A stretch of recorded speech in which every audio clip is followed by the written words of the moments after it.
And that's where I first encountered so many developers. It was really another lesson in how the city has evolved because of the investment of so many of these people early on. And had I stayed involved with some of the groups that tend to think they know what development is, I would have thought these were just devilish people involved. And but I learned that, developers aren't the Antichrist. Yeah, I want to get to that in a bit because you bring different perspectives. Welcome to Breaking Ground SA, a RECSA podcast where we dig into real estate deals, developments, and decision makers shaping San Antonio. I'm your host, Stephanie Reyes, President and CEO, joined by my co-host, local policy expert, Rob Killen. Let's break some ground. Hi, everyone, and welcome to another episode of Breaking Ground SA, coming to you from the IBC Bank studio. Our guest today is Debra Guerrero, Senior Vice President of Strategic Partnerships and Government Affairs for the NRP Group. Debra is one of San Antonio's most respected civic and business leaders, from representing District 3 on the San Antonio City Council to serving nearly a decade on the SAISD Board of Trustees, and now helping shape housing policy across Texas and the country. Debra has built a career at the intersection of leadership, public service, and community development. She is a pillar in the affordable housing development community. In this episode, we will talk about how she went from city councilwoman to housing dealmaker, why affordable housing is one of the most important economic development issues facing Texas, what local government and the development community can learn from each other, and why she's optimistic about what's ahead. Enjoy Debra Guerrero. All right, welcome to the IBC Bank studio. Debra Guerrero, how are you doing? Great. It's a beautiful day. I haven't been outside today. It's hot but beautiful. We're recording this in July, just for everyone's notice, in case you listen to it later. But it's beautiful out there, so it's a great day to be in San Antonio. Stephanie, I have to tell you, I have known Debra Guerrero, I think, longer than any of our other guests on the podcast so far. 20 plus years. Known Debra thick and thin, and Debra hosted the baby shower for our daughter when our daughter was born. Really? That's so sweet. So you guys go way back. Yeah, a little bit. That's great. But it just flew by. I can't believe she's a freshman in high school. That's amazing. 14, yeah. That's amazing. Congratulations. Thank you. Well, I had the pleasure of sitting on a panel with Debra recently. Gasaba was hosting it. She moderated, did an excellent job, of course. But it was about females in the construction industry, and I was honored to be part of it. But I'm interested in getting to know you a little more today. Oh, okay. What was Debra like growing up? What were you like as a kid? That's a really loaded question. Let's see. No, I actually am the oldest daughter. There are 3 girls, and grew up over in the Southeast, over by Highlands High School. If anybody knows where that is, it's over in the Southeast San Antonio, District 3, if you need that reference. I grew up the oldest daughter. My dad worked at Kelly Air Force Base. I'm a Kelly baby. He was working civil service there. And my mother actually owned a beauty salon. And my dad in the neighborhood. And so my dad worked really hard. He purchased a little lot. My mother had gotten her cosmetology license at Brackenridge High School. They were both SAISD graduates, and they opened this little business, and this business that honestly catered to all of the neighborhood folks that lived there. There were a lot of, shampoo and sets. I love that. And so it was a neighborhood where my dad had grown up, and his mother had grown up. So we were deeply entrenched over in that southeast side of town.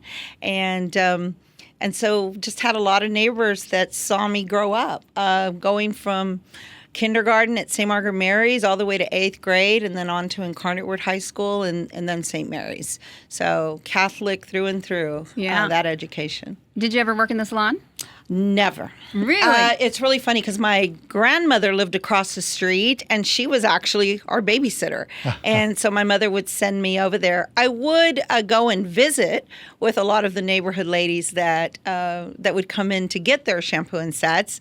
I like to talk a lot, believe it or not. And but no, never swept, didn't do any of that. Interesting. And in fact, my mother was disappointed that she had 3 daughters and none of us decided to go into cosmetology. Interesting. So an entrepreneurial family, that's great. Which is really interesting because they just happened upon that. Yeah. Right? And but it was a dream that my dad had, and so he was able to fulfill it. My dad actually died at 48. He had been sick from the time he was 36 for about 12 years until he passed away at 48. But he was so involved in his neighborhood. In fact, he founded the Sunny Slope Neighborhood Association, and because it was where he grew up and where his business, they decided to open a business. And so that idea of being involved in the community at an early age, that really came from my dad and his involvement. I think it's just impressed. Multi-generations down Southeast San Antonio stayed there, and you stayed connected. You could have left, you could have gone anywhere after finishing up at UT, and you came back to the Southeast side. I think that's really impressive, and continue to invest down there as well.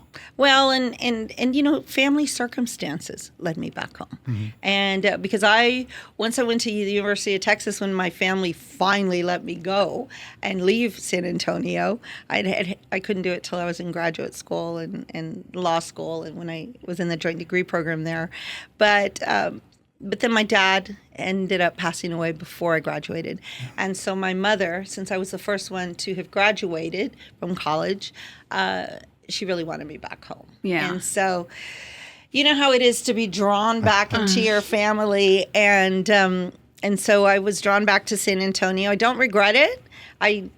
Honestly, I don't have regrets in anything that I've done. I chalk them all up to experiences that have led me to, honestly, this moment right now. And so I came back home. And once I decided to come back home, it was easy to fall into that idea of giving back to where I grew up because it had given so much to me. I feel like that's a San Antonio culture. It is. And I love that about this city. Yes. Now, my daughter's 14. I read that when you were 14, you first got politically involved working on Tommy Atkinson's campaign. Is that right? I saw that. Was it 14 or 16? Either way, that's young. I was 14. Oh, 14. really? And the reason is because Tommy was this young man at the time. Can't imagine. And I know he was this young man at the time that was wowing our community and our neighborhood and our church. We all went to the same church, St. Margaret Mary's, where Father Jimmy Drennan is right now the pastor. Everything comes full circle. and he actually we all grew up in the same neighborhood. But Tommy was wowing everybody by getting involved with the community, by representing. And so my dad, who worked at Kelly Air Force Base, because of the Hatch Act, could not get involved in politics. Okay. It prevents federal workers from getting involved in working on campaigns, et cetera. And there might, I think, be some opportunities now to do it. It may not be as strict as it was then, but at that time. But my dad really wanted to be involved, and he wanted to be a part of this young man's trajectory. So he saw that I needed something to do in the summers, and he's like, why don't you go do this? And so that led to not only working with Tommy Atkinson, working with Greg Hartman, who's Gordon Hartman's brother. Greg Hartman was actually running not only Tommy's campaign, later he ran Governor White's campaign, Mark White's campaign. And of course, John Sharp. He was involved with John Sharp. So getting involved at 14, because I got some free labor, I stayed involved in campaigns. That's amazing. And it was really through them. They inspired me towards the understanding that if you wanted to change your community, you needed to vote. And boy, did I want to vote at 14, but I had to wait till I was 18. Yeah. So, getting joint degrees, you got a law degree and you got a public affairs degree. Mm-hmm. That's no easy feat. What inspired you to do that? Well, honestly, when I went to St. Mary's, I was a political science major. And it's really funny because when I meet people now that want to be political science majors, I'm like, get a finance degree, get a minor, get a minor in business. I've got a political science degree. Yeah, and I know a lot of people that do. Okay. But I still encourage them, get a minor or at least take finance and business classes. But at the time, again, I was so inspired by the time I was 14, getting involved in campaigns, that political science was the natural sort of path for me. And my dad always wanted me to go to law school. That was his. Whereas I was interested in the policy school. So at St. Mary's, and we used to go to LB. That's the other thing. Every year, we didn't have a lot of money. So our vacations, our family vacations, were to the LBJ library. Oh. So I went to that LBJ library every year because my mother had cousins that lived in Austin. Okay. So Austin was always something to attain, to want to do, and to go to the University of Texas. And so when I had the opportunity to do so, St. Mary's offered me some summer programs to see what it would be like to go during the summer through the Alfred P. Sloan Foundation. And it would either be there or Carnegie Mellon that I'd have the opportunity to attend. And I went with UT. Yeah. It was far enough. And honestly, Austin was pretty far from San Antonio. Maybe not in location, but in terms of demographics and culture. And at that time, I mean, it wasn't as I guess is that keep Austin weird. Yeah. It really was a little weird, but it was so far from where I grew up in terms of culture. And so it really was honestly a great experience to immerse myself into something different that I wasn't necessarily comfortable in, Yeah. you know? And so what led me there, honestly, is my dad really wanted me to go to law school, and I wanted to go to policy school, and I found there was a perfect program to do both. So I did. I did the same. I wanted something completely different, so I went from Brownsville to A&M. Mm-hmm. And I studied policy there, and it was a huge change in culture. But I embraced that because I just wanted something different. There was a big old world out there that I didn't know about, so I was excited. And people that grew up and lived in different places, and we were all brought together, you know, in one space, and to take the opportunity to get to know people and where they came from. That was really my first experience in doing that. Yeah. Because when I went to St. Mary's, it was like a continuation of Incarnate Word High School. I mean, not only in terms of people, but I mean, at Incarnate Word, it was such an accelerated program. And then I went to St. Mary's and I was like, oh, it's kind of the same. Yeah. So it wasn't as challenging initially, but UT was challenging. When you go ahead. No, you're getting your political science degree, and then you decide, okay, I'm going to get the master's and the JD, policy and law. And at that point, did you have some concept what you want to do with your life? Not going to development, of course, at that point in your life, but did you have some concept? I'm getting this really great education. I've had this great experience volunteering on campaigns since I was 14. What did you want to do when you grew up? Yeah, I had no idea.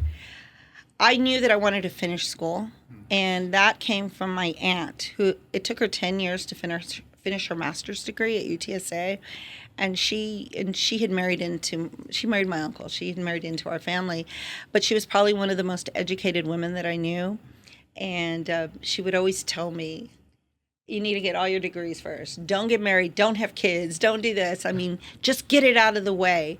And she served as an example of how, it could be done no matter the age, but how challenging it could be. And so it was always about just getting those credentials. I didn't know what I was going to do when I got home. I always wanted to be in Washington, D.C., doing something at that level. And then again, when family circumstances changed, came home, and since I had been involved in working in constituent services for Tommy when he was a state rep and then in his law office, I knew I could do something with that. When I came back, I started working with the Alamo Council of Governments, ACOG. In fact, I started the Ozone Action Day program. Oh, did you? Wow. Back then, along with Shelley Wentworth, and so we did that. That was something that was interesting as I studied for the bar. I passed the bar, but I never practiced. Okay. I mean, that was, my dad had died. I was I was focused on, changing the world and being altruistic. No sense of being this age that I am now, or what what I wanted to do. I was a little bit, kind of not flailing, but just whatever comes. Yeah, where the wind blew. And at the same time, I met Linda Billa Burke because I had known her dad, Mr. Burke, who had an office right below Tommy Atkinson's, because Tommy's was above his. And so I'd known him all my life, but I hadn't known her. And so when I came back home, she was the one that really pushed me into participating in a different way in the community, and that was through appointing me to the Planning Commission. And that Planning Commission appointment was interesting because I didn't realize exactly what it meant or what that commission did. Yeah. Thank you for serving on that. And that's a big deal. Well, within 6 months, I was the chair, so even more so. And I actually served with Ed Cross. That's when I first met Ed. And that's where I first encountered so many developers that were doing amazing things in the city. And it was really another lesson in how the city has evolved because of the investment of so many of these people early on. It's when I first met Laddie Denton and, Gene, you can name them all, Marty. I mean, everybody that you've already probably interviewed, and if not, will be interviewing. But so many people that continue to be involved in this community and really bring it to where it is now. And it was my first introduction to all of them. And it was definitely baptism by fire. And it was funny because coming from the Southeast, I never would have thought, I'm growing up on the South Side. I mean, these are not people that I would encounter, right? And had I stayed involved with some of the groups that tend to think they know what development is, I would have thought these were just devilish people involved. And but I learned that developers aren't the Antichrist. Yeah, I want to get to that in a bit because you bring different perspectives for that. But first up, let me ask you this, because you're very educated. You have been in multiple leadership positions. Would you say that education prepared you for leadership, or did leadership come with experience? Honestly, it's a combination of both. I mean, education-wise, the training that you get, the learning, it helps you come up with different ways to analyze and to look at things, and to how to ask questions, right? And so that's a good training ground. But the reality is, until you're in those positions and until you're actually in practice working with organizations, working towards consensus, that's when the experiences come that really shape your leadership skills and who you will be as a leader and continue to be. I mean, I feel like it's always an evolving sort of exercise, is to really hone those skills in some way and honestly adapt them to whatever situation comes up at any given time. And I would say it's a combination of both. I think Planning Commission and Zoning Commission, those two commissions, are the best preparation someone can have coming into council. I've heard Jose Menendez say this so many times. It was his time on Zoning Commission that prepared him for his time on council. I forgot he served on Zoning Commission. Zoning Commission or at Planning the Commission. Same time. I was on Planning, he was on Zoning. And sometimes you see folks who come back and serve. They've been on council, come back and go back to Planning Commission because it's so important. And I think Planning Commission, different than Zoning Commission. Zoning Commission, you're there by district. So you were Linda's appointee, but as a Planning Commissioner, you're one of 9. You're representing the whole city. So you're not just representing District 3. Quick aside with Linda, she's on City Council again in the city of Alamo Heights. So she was the District 3 Councilwoman for San Antonio. Then she's moved a glutton out for punishment. Moved to Alamo Heights and got on the City Council there. I still see her and Jimmy all the time. Yeah. She comes from a service. I mean, she is a service-minded individual, and she always has been. And I don't think, I think the inspirations in your life are folks who have maintained their service. That's probably why you've maintained your involvement in service as a volunteer. I think it's just an amazing story. But coming out of that Planning Commission experience, really is a great preparer. We always do this with our members. Stephanie and I talk about this all the time with our leadership is how do we encourage people in the industry, especially the young people, to get involved, get on a board, get on a commission, to volunteer. And I look at you, and I look at others in the industry, and I say, they started off when they were young, and they raised their hand, said, put me on a commission. And I think it's an inspiration to the folks in our industry. It really is. Well, and not only, I will tell you that planning was a very, very good experience in terms of, it was an experience. What I think really was, to add to that, the opportunity for me to hone in on some of those leadership skills was the Mission Trails Oversight Committee that Mayor Wolf and Councilwoman Burke at the time appointed me to. And in that particular committee, and again, Linda would thrust me into these positions and say, you're smart enough, you'll figure it out. And so, but in this case, it was both her and the mayor. We had received a huge award from the Texas Department of Transportation from federal funds that came to the state to improve hike and bike trails and beautification, et cetera, anywhere in Texas. And so it was quite a significant amount, but San Antonio got one of the largest awards at the time in 1995 was $17 million that the city had to match to invest into the Mission Trails to make it easier to go from the Alamo all the way down to Mission Espada, both in wayfinding, public art, and in improving infrastructure. But what was really interesting about that is the mayor and the council at the time decided they were going to create a committee of 30 folks from neighborhoods all the way from the Alamo to Mission Espada. So we had representatives of the Conservation Society in the same room as neighbors in Mission Espada, some of who did not even have running water and sewer. And they were still using outhouses and septic tanks that hadn't seen improvements in ever. Since they'd been annexed or since the mission days. And so having these 30 people all around a table meeting every other week for about 2 years, trying to come to consensus on how we were going to spend the money and where we were going to begin first. And especially in neighborhoods that had always been promised, and then it was never delivered because the money ran out. So in consensus at that time, I mean, a lot of people have different definitions for consensus. But it really, honestly, at that time, we were trying to get 100%. 100% buy-in by everybody at that table. We'd always have maybe one holdout, but the fact that we could get there in a group like this was a learning experience on how to adapt to people that are coming from different perspectives and are there for different reasons. And so very proud of the work that we did there.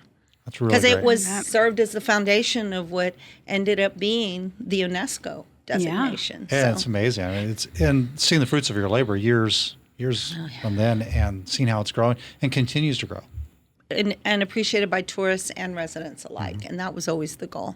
You know, it's interesting. I just came back from Europe. My first time in Europe. Spent 2 weeks there, and we were visiting UNESCO sites, and they knew about our UNESCO sites.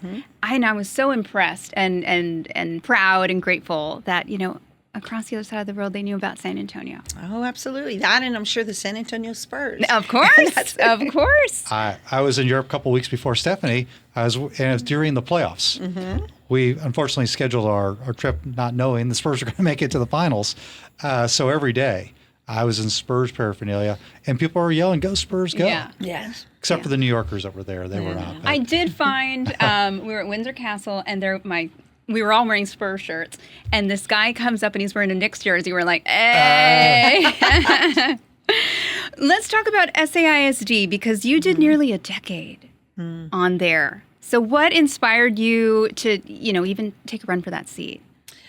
Well, honestly, it was Ed Garza and Mayor Ed Garza. And the funny thing there is that, when Ed and I we served on city council together, and then he eventually became mayor. And so, at the beginning of our council careers, we didn't always see eye to eye on a lot of stuff, but we always managed to work together. And more importantly, we were connected because both our fathers had graduated from Fox Tech, class of 59. And so we were always thrown together because that class, Fox Tech class, who would have reunions every 5 years, as well as meet in between, would proudly talk about the two of us and what we were accomplishing on city council, and as he eventually did as mayor. And so we had stayed friends through decades. And so I had breast cancer in 2007. I didn't know that. And so in fact, I was diagnosed on my 41st birthday. It was a very interesting time. And so it'll be 19 years this next September that I was originally diagnosed. And so, and I was about 2 years into having, been through recovery. And but I had slowed down a little bit. I was I was working at NRP, but I had slowed down on all of my other commitments. Yeah. Your definition of slowing down, by the way, is different from everyone else's. Because I remember you during that time period. I don't remember any slowdown while you're going through treatments or anything. Oh, I appreciate that. And it had to do so much with the prayers and the good wishes of all of the people that were around me and friends. But in as far as commitments, I wasn't as involved, and there was going to be a vacancy because the sitting trustee at the time had to leave because of he had some illness, and so Ed called me. Carrie Wells called me, and they asked me. They knew I was still living in the neighborhood, and they said, "Would you consider this?" And I went to a friend of mine, and it was funny because I was taking like cake decorating classes at the time. Oh, fun. In New Braunfels. I don't know. It was like in a weird state going, I want my life to be easy. But I was super bad at it. And so I'd take these cakes to my friend's son at the time. And she was like, you know what? You got to find something else to do. Why don't you think about this? And so I agreed to be considered for an appointment. And at the time, SAISD was trying to... they were really trying to get back on track. Ed was working very hard at the time. Councilwoman Radel was also a school board trustee. She had been elected, and it was a very dysfunctional board at the time. Okay. It was more about the folks there and being ego-driven as opposed to what that shared vision might be, which is how do we get our kids educated? How do we get them employed? How do we get them on a track to be employed, successfully employed, and to give back to the community wherever they live, including especially ours. And so I agreed to be considered, and so I was appointed. And the very next day, Dr. Dudon, who was the superintendent at the time, he left. I don't know. I can't even remember if they asked him to leave or what, but there was no superintendent. So, one of the first tasks we had was to find a superintendent. And honestly, it takes everybody working together to really make transformational change. And we just weren't there as a board yet. And again, I had just started. I was learning about it. So within about 3 years, we got to a board that could work together and truly be this team. And we hired Pedro Martinez as our superintendent, which was a bold move at the time. And why? And I wasn't here at the time, so why was it a bold move? It was a bold move because he didn't come from the traditional background of being an educator or a coach, and on to becoming deputy and then superintendent. He was a bold choice because he had come from Chicago.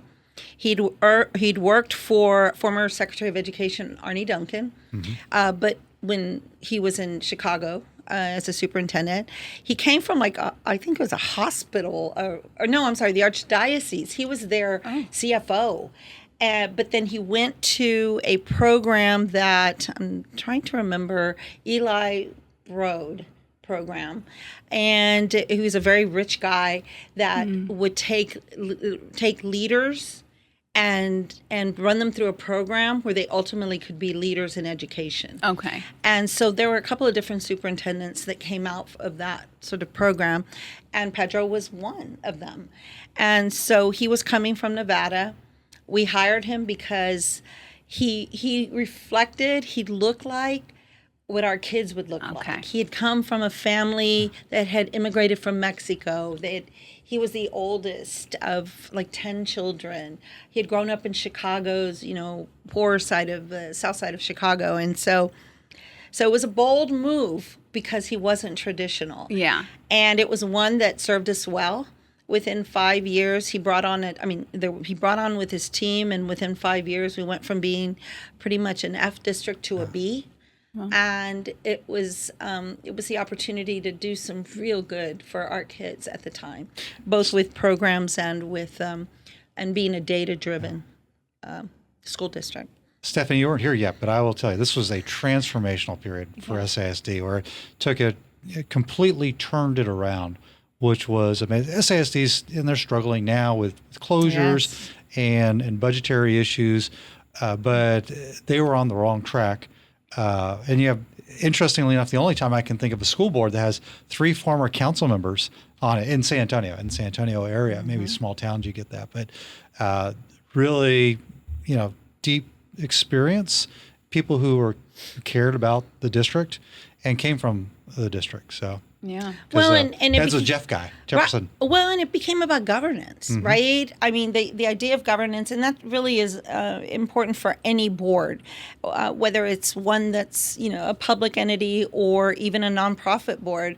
The difference between governance and honestly micromanaging, right?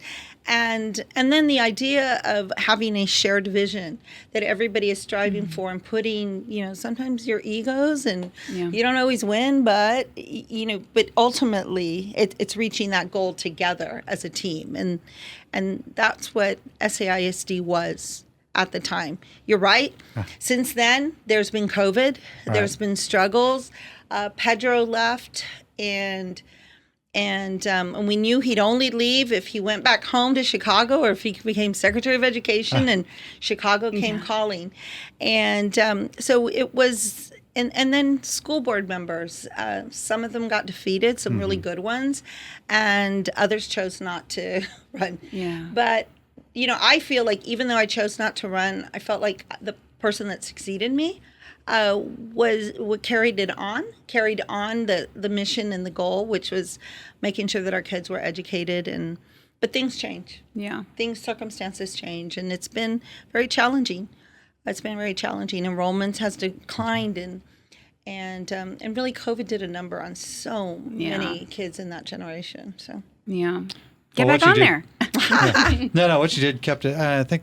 Kept them going and made such improvements, and imagine the situation they would be in today if you hadn't been there. Of course, you had 4 years on city council to kind of prepare you for all of that. What was that like? Yeah, let's talk about that.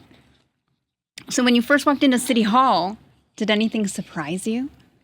The funny thing is, I didn't realize it at the time, even though I knew it at the time, but I was the only girl. Really? I was the only woman.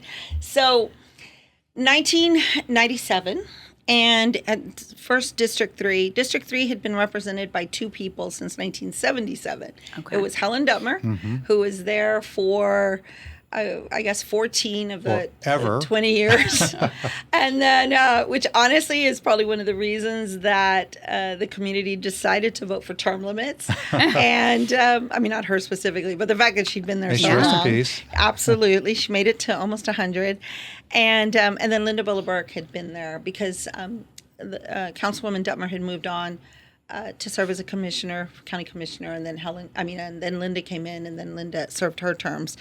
And so when it came time to, if somebody else needs to run, Milton Guss, he's always in my heart.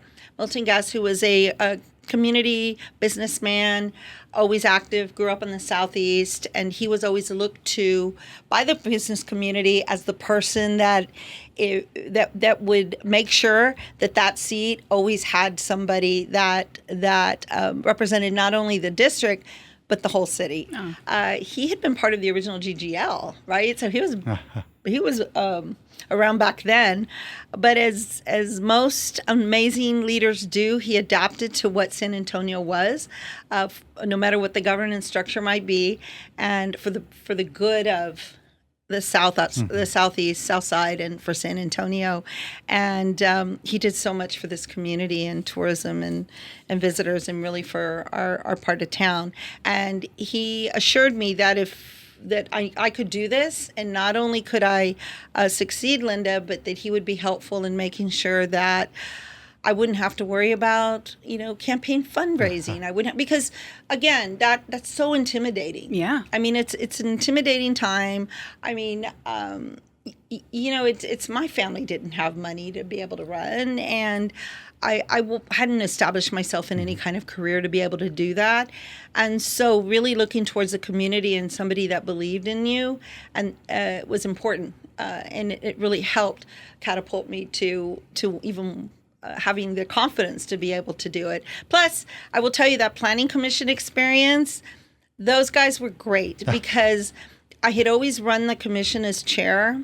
I had always run it in a very efficient way because I knew that time kills deals and time is money. Mm-hmm. And having that philosophy helped us really get through our agendas and make sure that we stayed on track with what we could do, what we could opine on, but we still had to do. And that was the way that we ran the commission. And I feel like the business community appreciated that.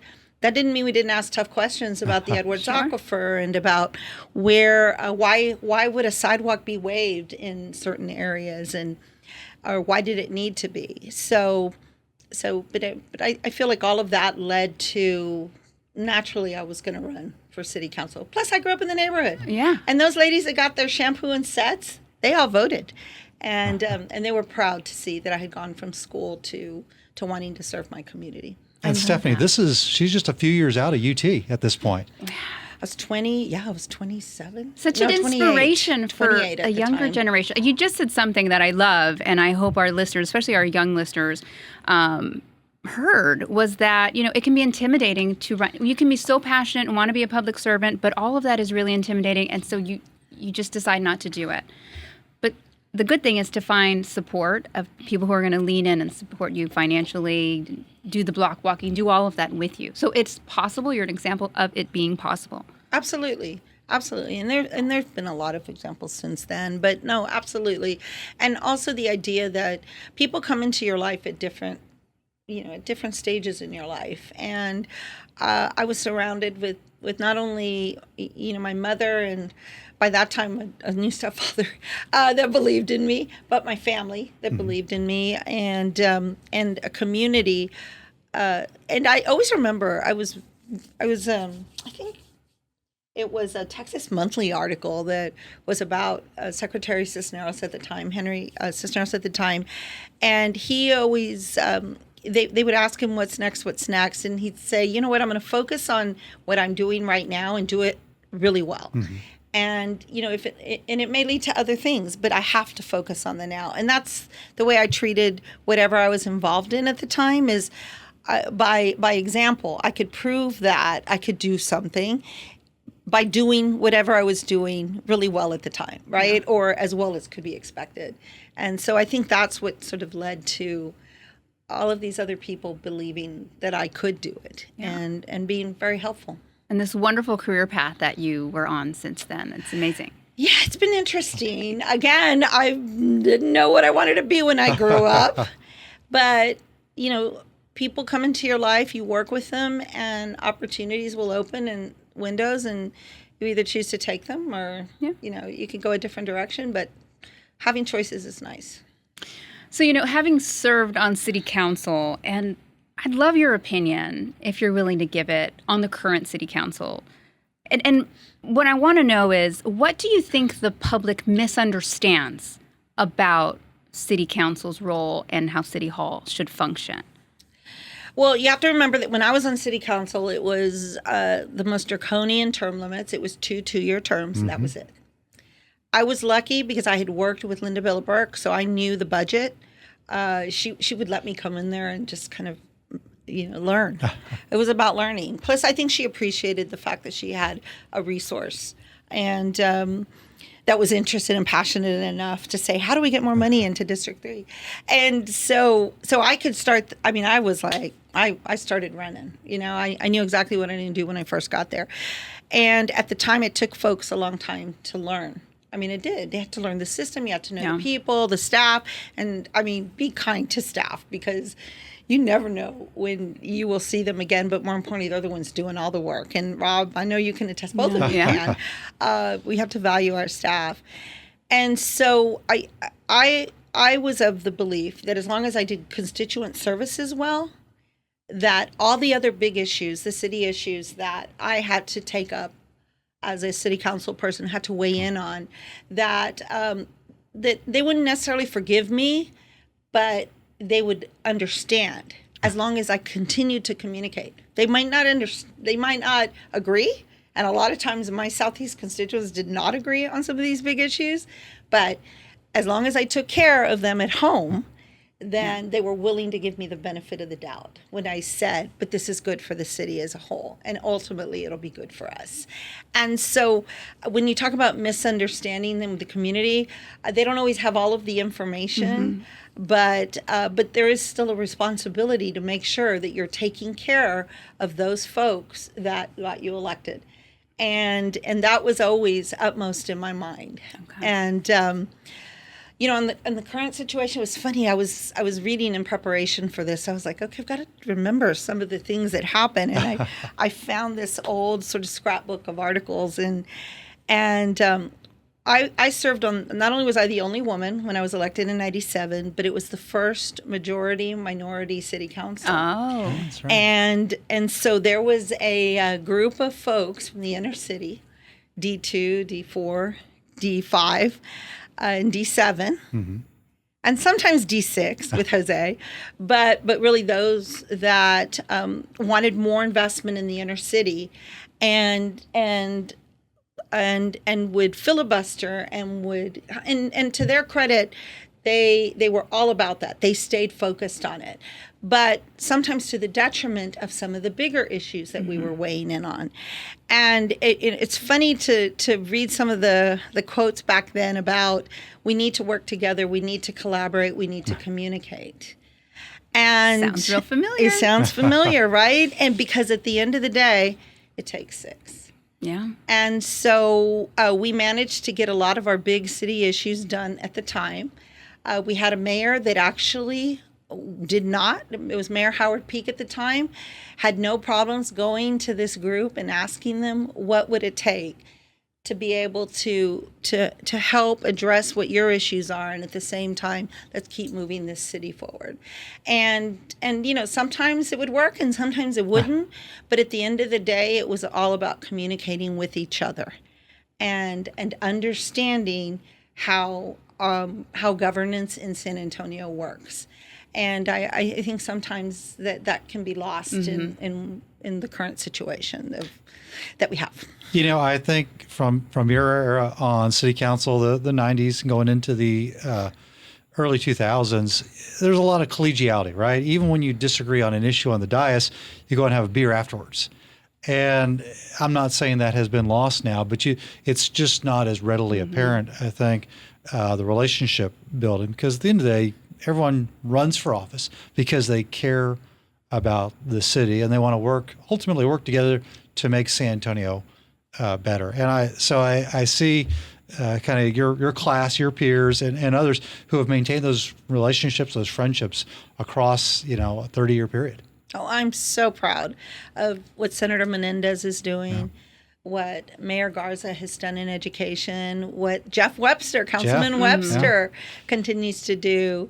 And, we've lost some, like Mayor Peake and Councilman Flores. I look at what Councilman Perez is doing with the Spurs. And I mean, I can just keep going on and on in terms of the people that I served with. And even Councilman Salas continuing to be invested in the east and northeast sides of town and the work that he does. And so I'm very proud of the class. We didn't always agree, and we had some great battles in it all, but you know what? It all led to that. Exactly what you're saying, Rob. It was for how can we make this city better? Yeah. It just was different perspectives on how to get there, and that's okay, right? Even with this current council, and they all come from different backgrounds and their own perspectives and their own leadership styles. But I continue to hope and pray and encourage them to communicate. To be transparent in their communications, and to really, really want to put the work in to move the city forward together. That's great advice. Let's talk about the NRP Group. So how did you get involved with the NRP Group? Oh, gosh. So I'm sure people are tired of hearing this story, but the one name that will forever be recognized in this city for being a leader in housing is Dan Markson. And Dan Markson actually was introduced to me. Everything leads back to Mayor Ed Garza, by Mayor Ed Garza, because Ed had met him because Dan had come he had a grand idea.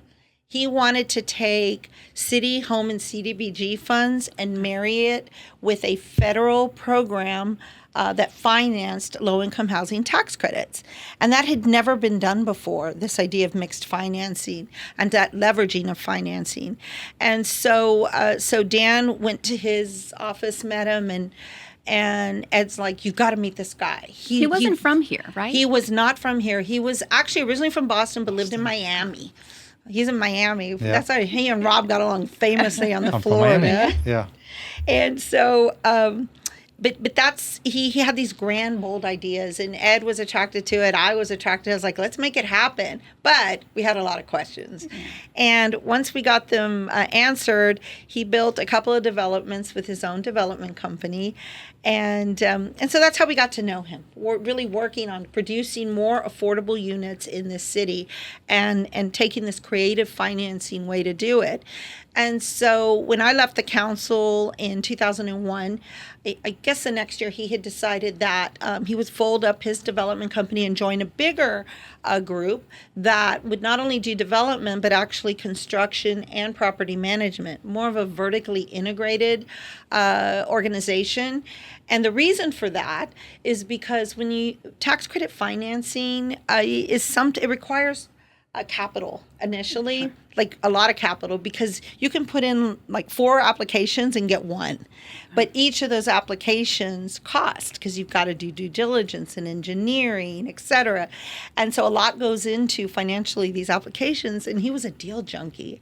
And so he loved deals because he wanted to do so much. And you know, when you meet people that want to do so much in a short period of time, you got to encourage them because you just never know what can happen. I mean, Dan died at a very young age. He was 59, but he got a lot done. My dad died at 48, but he got so much done. And so encouraging folks you know, their passion is important. And so he said, hey, I'm going to interview these 3 companies that I'm thinking of joining. Will you come with me to this one dinner? And it happened to be with NRP and the CEO at the time, Al Scott. And I was like, this is a great company. They love you. And so he joined them. And then about a year later, he was one of his first projects was a partnership with Opportunity Home, Saha at the time, which is now Opportunity Home. And that was the redevelopment of San Juan homes. Okay. And it was the demolition and then rebuilding of public housing. And he said, I need somebody like you that thinks, you know, from the public perspective. And I said, well, what would you pay somebody like me?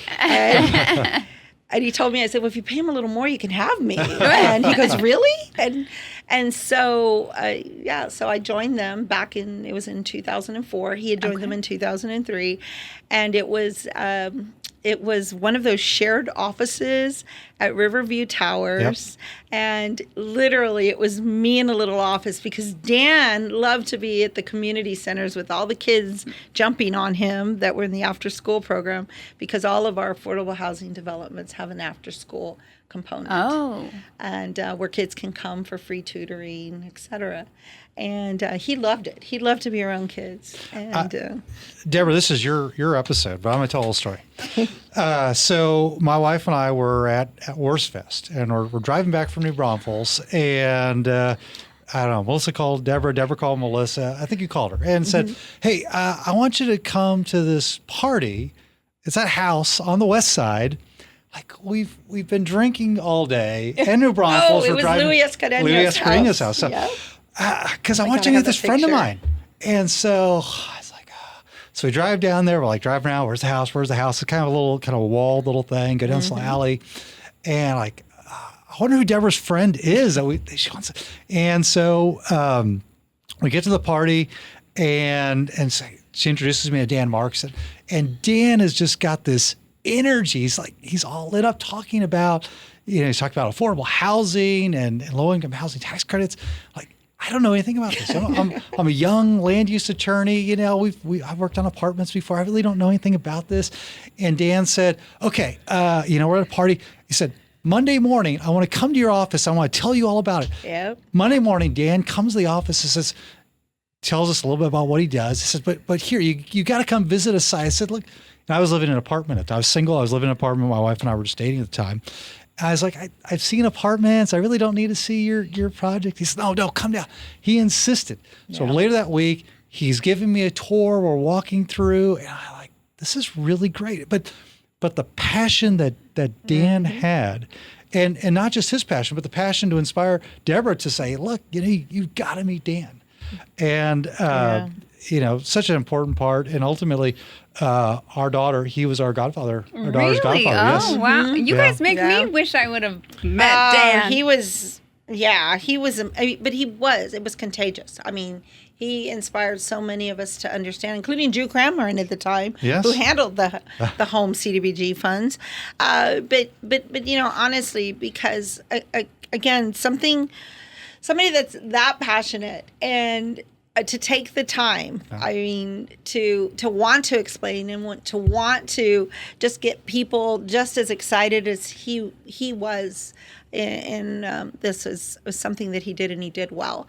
And that's, ultimately what led him to NRP. And since that time, we opened the NRP Texas office here.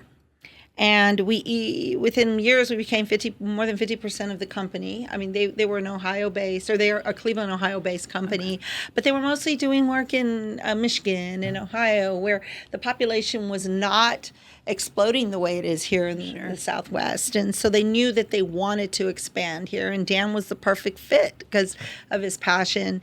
And so we moved from that me in a little office, shared office, to an entire floor within a year. And since that time, we've built about 14,000 units in San Antonio and 30,000 throughout the state of Texas.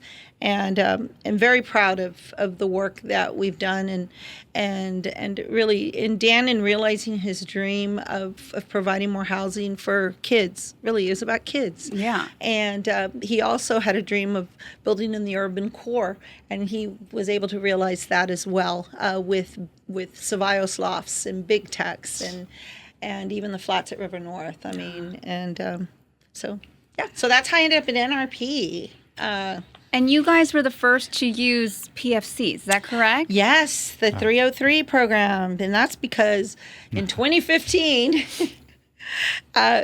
honestly, in 2015, the idea of going to the legislature and with just one little amendment, being able to change something that gave value to that program enough to where units could be built, then they can be sold, and revenue could come back to the general partner, basically. And what I'm most proud about in doing that is it created housing that was not only where there was an affordable component in areas that needed that long-term affordability, but it also created opportunities for economic development because over in the east side, Redberry's the perfect example of this.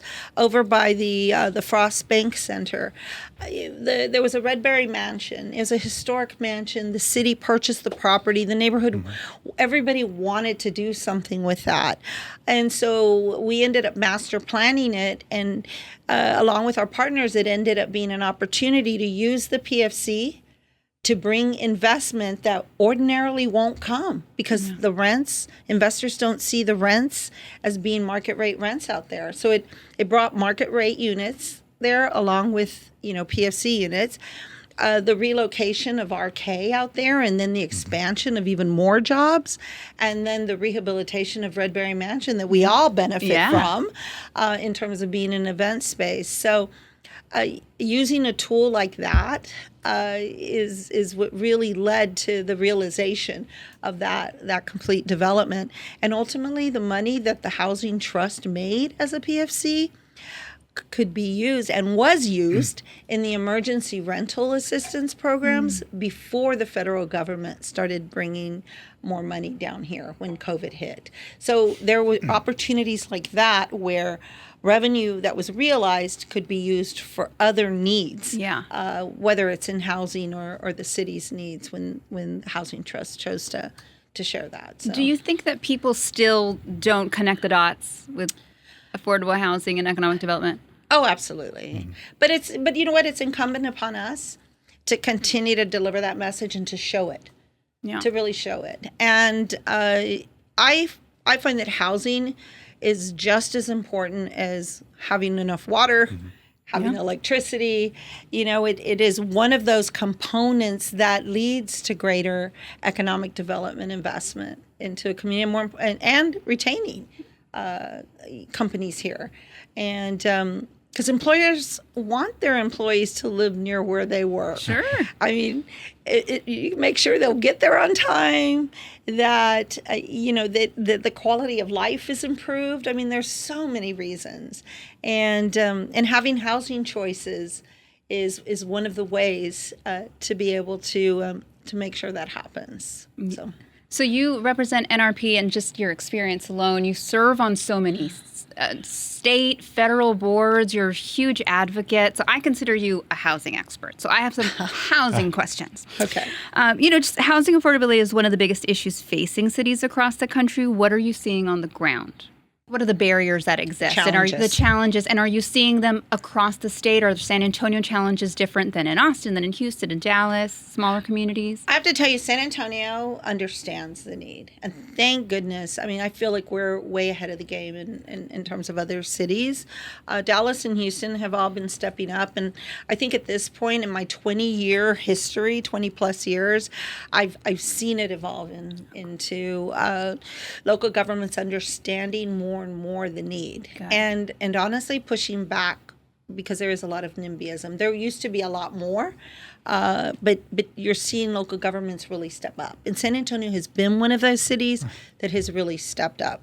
I know there was one case last year, and everybody still brings it up, but the fact is that each case is so very individual, but all in all, the city has really that really wants to meet the need and the goals that they identified through the housing plan. We're seeing that a lot in Dallas and Houston. Austin has always been about that because they've had no choice because their rents are so high. But I will tell you that really the biggest challenges to producing units right now isn't necessarily the pushback from communities anymore. It's really about making the numbers work. Yeah. In a world where there's so much uncertainty in the economic markets. And construction costs have gone up. And again, COVID not only did a number on our kids, it did a number on our industries as well. And so those are some of the challenges. But when you have local governments that want to work with you, to understand how to get those numbers to work, then it is helpful. The county has really been stepping up. Bear County has. They are now involved in the housing, in the housing world, not only in providing some funding, but also in partnerships and realizing the strength of the tools like PFCs and what that can accomplish. So I would say, really it's some of the things we can't control right now, which are the economic uncertainty, and but like most things, we will work together to continue to build units, because guess what? San Antonio continues to grow in population. Yeah. Texas as a whole continues to grow in population, and so not only are we meeting the pent-up need, but we're also meeting the new demands of the populations. There is still a little bit of NIMBYism out there, particularly in some of the smaller communities. But I'm also glad to see that the legislature, in a bipartisan way, has recognized that Senate Bill 840 and some of the other things that they have done to recognize housing is critically important, and affordability of housing, which is for the Real Estate Council, something when we meet with elected officials, particularly with council members and commissioners, we talk about that all the time, how hard it is to deliver an affordable unit, because you're right, costs have gone up. And unless you've actually lived and breathed in the industry, you might not understand that. Well, and that's why it's so important that you continue to do the work that you do with RECSA and all of our industry groups working together with, again, one voice. The National Association of Home Builders, I constantly am putting up their survey that they do every couple of years. It shows that 41% of the construction costs in a multifamily development are due to regulatory issues. Right. Whether it is zoning. Thank God you're right that Texas has realized that. For whatever reason, I'll take it. Let's take it. Right? It's a win. It's a win. And anything that really can sort of cut down on those barriers. But, even park dedications and landscape ordinances and just, impact fees. And not that I don't I understand the need and the value of all of those things. But again, it's incumbent upon elected officials and those decision makers to realize the impact that it has on what has now become one of the top 5, if not sometimes the top 3 issues that communities are all voicing concerns about, and that is housing affordability. Yeah. I just don't want the price of saving a tree meaning someone can't afford a place to live. Right. There was a gentleman last week, we were at a housing conference, that said, I know that there's demands on spending more on the arts, spending more on parks and bond issues, because right now, even with our bond issue, our housing bond, it looks like it may be, according to the estimates that are coming out right now, if everything were to stay the same, it would be half of what it was. Right. Yeah. Half, which is crazy, because all of that money was leveraged 8-to-1 in terms of investment brought back and the number of units produced, but it's half. And he said, I don't want to be in competition with parks and arts. He goes, but honestly, I don't want, our folks to be having to sleep, in front of art and in the parks. So let's remember where housing is in terms of priorities when it comes to investment by local communities. And we use a lot of the stats that you guys put out when we meet with city council members. What's the one that seems to resonate the most? Is it $11,000 or $13,000 of regulation will keep someone out of a home? Oh, no, it's $1,000, and each additional $1,000 in the San Antonio metropolitan statistical area prices about 1,300 people out of affording homes. That's a huge stat. That's huge. Yeah, and that's NAHB, and they update that every year. They do a study on all of our major metropolitan areas, and every ordinance that passes, every additional fee that's passed on to the end user means someone can't afford a place to live. Yeah. So we're on this education campaign right now with all of our elected officials just to explain just that. I can't tell you how many times we have sat down with electeds over the years and just put the pro forma in front of them and showed them, okay, if you want to increase this cost, let me show you how. And it's worth the investment. It takes time to do it, and so many of them want you to sit down and show them. Yeah. And that has been one of the most effective ways that we've been able to inform and educate. Yeah, we've got to keep beating that drum. Mm-hmm. Let's talk I'm very impressed by you as a female, you being Latina, holding all these different leadership roles. You've served on so much. What advice would you give to young women who aspire to be in a leadership role or a civil servant? Take finance classes. Take business classes. Back to finance. You know why? And I bring that up all the time because I always say, no, there's nothing I'd ever regret, yada, yada. However, I could do something over again. That is one thing where I probably, because it was such a huge learning curve for me. I could always communicate with people. I could always see the big issue. I could see, but realizing that even if you want to be an artist, even if you want, whatever you decide you want to be, that how the business works, it doesn't have to be as intimidating as everybody makes it. It's really funny because I always, when people ask me that about advice, I always think back to those that had given me advice, and I go back to a couple of people, but one in particular is Senator Zaffirini. Okay. Joe Zaffirini. It's because sometimes it's very intimidating to just be the only woman in a room and be the only Latina in a room, or not feel that imposter syndrome. It's amazing how it sneaks up on you. So I didn't even know it had a name when I first got started in everything, but I've learned that if you feel uncomfortable somewhere, just go sit up at the front. Right? Okay. Just go sit yourself up in front. And especially if somebody doesn't want you in the room or appears not to want you in that room, you go sit up in front. And you always make your presence known. And then listen. I mean, listen before you talk. And listen, but that doesn't preclude you from talking when you need to. Sure. Just you gotta listen. You gotta listen to where people are, where they are now, where they came from, and where they appear to want to go. Right? And then the other piece of advice that I usually give folks, especially if they're going off to college somewhere, is go sit next to somebody that doesn't look like you, that doesn't sound like you, that doesn't come from the same place that you do. Just to really get to know the folks that are in a room. And so those are kind of the basic things that I have to even remind myself every so often and do as a daily practice. No, that's great. I'm taking that in. So I want to talk about, I want you to reflect, right? So you've been in San Antonio for a long time. You've served in many capacities. How have you seen San Antonio change over the last decade or two? Oh, wow. I will tell Good you. and bad. No. I will tell one thing that I feel like has changed immensely is the disappearance of the middle class, especially in my neighborhood. I mentioned to you in the beginning that my father was a civil servant at Kelly Air Force Base. My dad had 2 years of attending classes at SAC, and he received his associate's degree, and that was pretty much as far as he got. But he had one of the best jobs that honestly anybody being hired later in my dad's career had to have a 4-year engineering degree.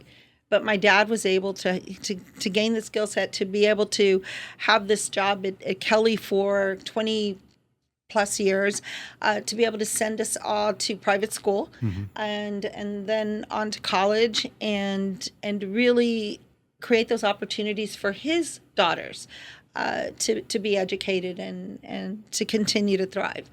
And to move on to open a beauty salon for my mom. I mean, those kinds of opportunities. And he grew up, not wealthy at all, not even middle class, from a family that were working, blue collar family, and because his father had worked at Kelly too as a painter of the planes, and so but with each generation, my dad had that opportunity.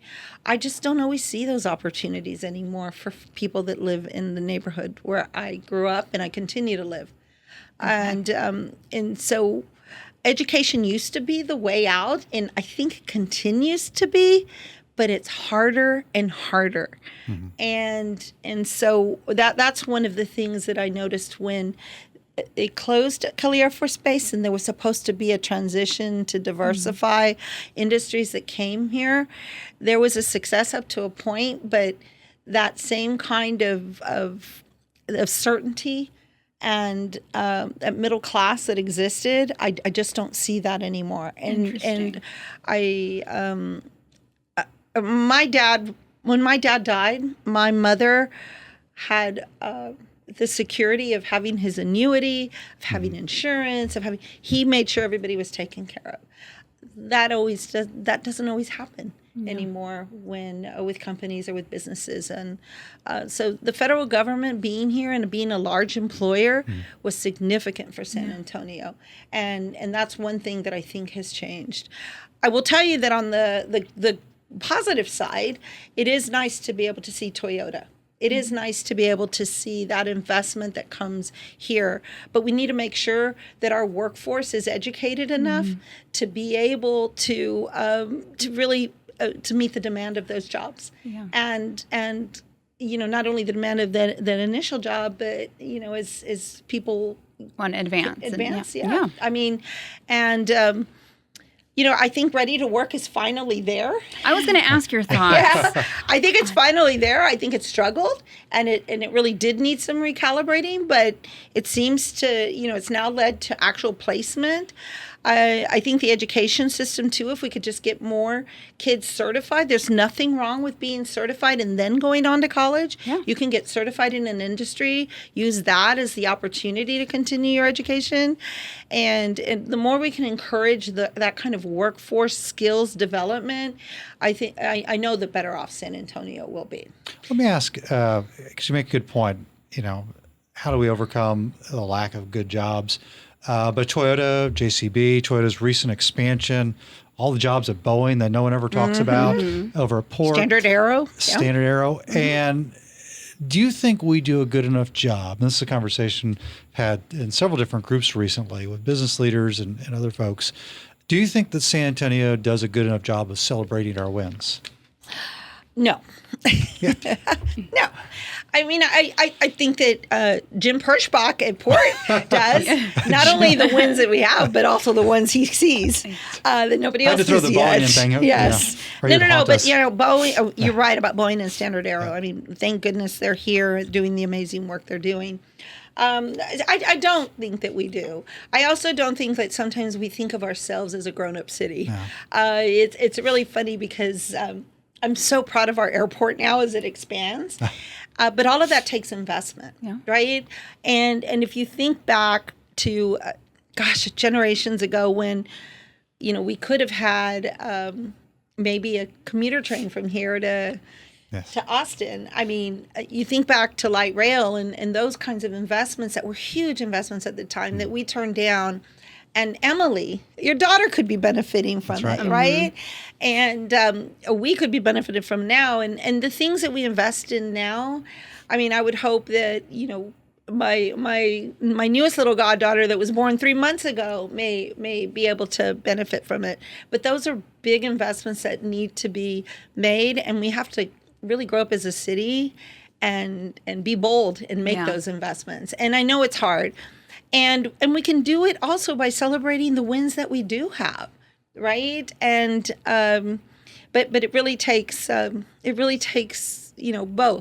Is not only celebrating what we have, but also being bold in realizing how much more we can have. Yeah. That's interesting because what you just said came up last week.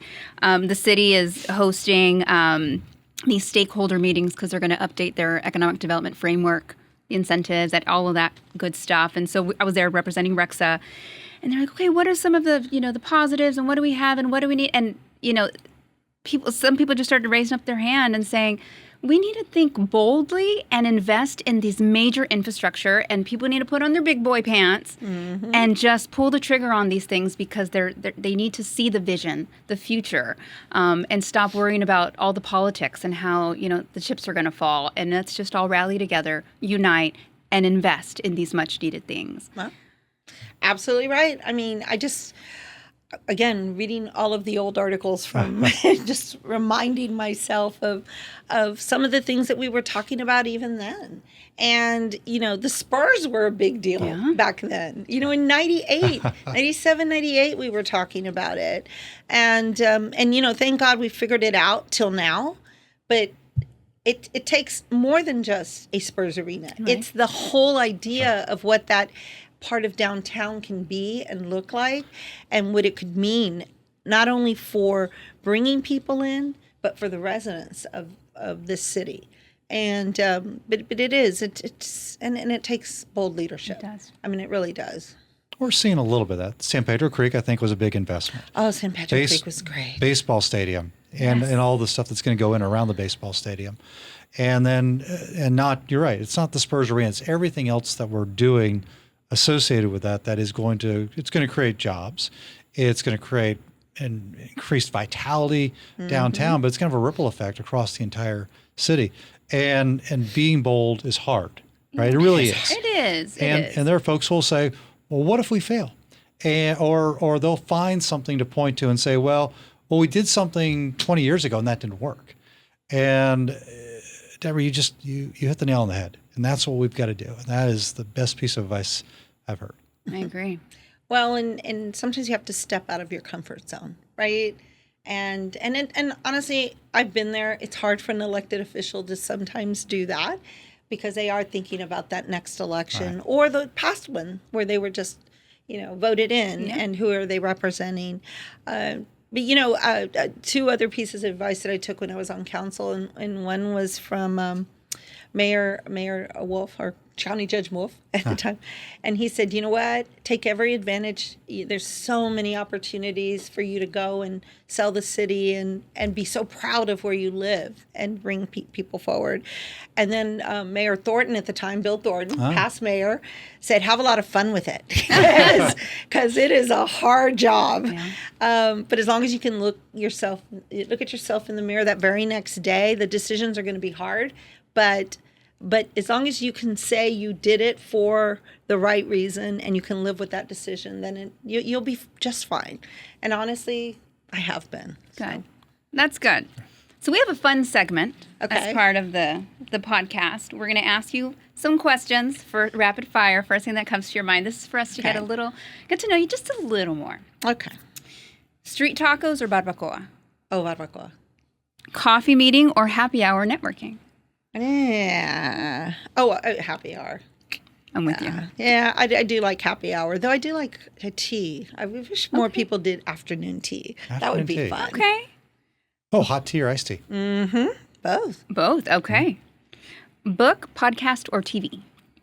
Book, podcast, or TV? Podcast.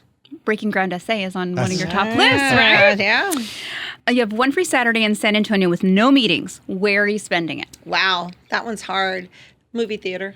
Okay. Ah. What's the most recent movie you've seen? Wow, the most recent one of the last two. I saw The Odyssey. Oh my God. What'd you think? Loved it. Oh, it was 3 hours. Oh my God, Rob, you're gonna love it. 3 hours flew by. Yeah. And then I saw, I can't remember if it's called The Invite or The Invitation.